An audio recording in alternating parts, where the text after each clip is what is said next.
Export debt adalah kemahiran yang mumpuni dari seorang entrepreneur. Dan kalau ada pemimpin yang bernegaranya memahami teknik entrepreneurship, ditambah dirinya memiliki jiwa nasionalis secara perekonomian, harusnya akan membuat negara Indonesia itu sangat makmur. Tentunya sekali lagi dipastikan pemimpinnya selain memiliki pemahaman entrepreneurship juga harus nasionalis dan tidak berhutang pada oligarki. Yang paling sulit memang untuk menang dalam pemilihan tanpa kekuatan cuan itu berat, hampir tidak mungkin. Karena itu banyak yang berhutang pada oligarki untuk cuan pemenangannya. Dan sejak saat itu dia sudah tidak nasionalis lagi. Fakta data, yang punya cuan kan hanya oligarki.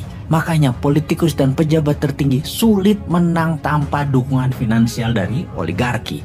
Itu adalah fakta. Selama oligarki jadi bohir dan jadi sponsor, maka rakyat selamanya akan jadi penonton dan hanya jadi pasar. Saat ini, para calon yang ada semuanya adalah birokrat. Tidak ada yang berangkat dari entrepreneur nasionalis tanpa aliansi politik oligarki. Para birokrat ini menjadi terkenal karena pakai anggaran Pemda dan anggaran pemerintah pusat. Pakai bayar wartawan dan orang media yang dibayari pakai pajak rakyat. Yang murni swasta tidak akan kuat duitnya untuk membuat acara peresmian-peresmian tersebut. Jadi menjadi birokrat sungguh bukan jalan satu-satunya untuk menjadi pemimpin bangsa. Harus dibukakan jalan lain, dari akses lain, dari alternatif lain. Misalnya begitu zero threshold, pasti puluhan kontestannya.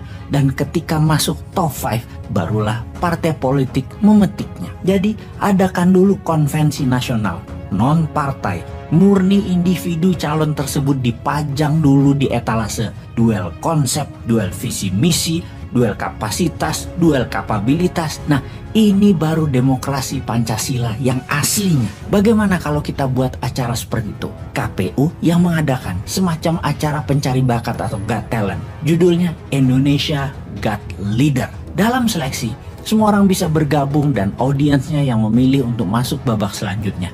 Sampai tersaring 10 besar. Ketika 10 besar, ya diserahkan kembali ke partai politik. Mana yang mau mereka usung. Pastinya tanpa partai pengusung pun kandidat berhak maju. Bagaimana sahabat muda? Setuju?